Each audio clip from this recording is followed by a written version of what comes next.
দাদা আপনাদের এখানে জমায়েতটা কিসের? আমরা এখানে রায়গঞ্জ ব্লক কামতাপুরী প্রদেশী পার্টির পক্ষ থেকে আমরা এখানে জমায়েত হয়েছি। আমাদের আজকে বিশদ একটা আলোচনা ছিল। সামনের মাসে আমরা একটা ডেপুটেশনের চিন্তাভাবনা করছি। তার বিশেষে প্রস্তুতি সভা হিসাবে আমরা নিজেদের মধ্যে একটা আলাপ আলোচনা করছি কেমন করে আমরা ডেপুটেশন দিব এবং ডেপুটেশনে আমাদের কী কী দাবি দেওয়া থাকবে। আচ্ছা, আপনাদের দাবি কি আছে? আমাদের দাবি হচ্ছে মেনলি আমাদের উত্তরবঙ্গে দীর্ঘদিন থেকে কামতাপুরী অর্গানাইজিং কিছু স্কুল চলছে।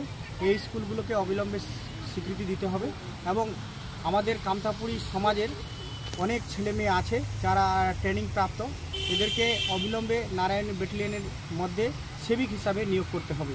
আচ্ছা, আর আমাদের যে কামতাপুরী ভাষাটা আছে এটা অষ্টম তপশিলির মধ্যে অন্তর্ভুক্ত করতে হবে।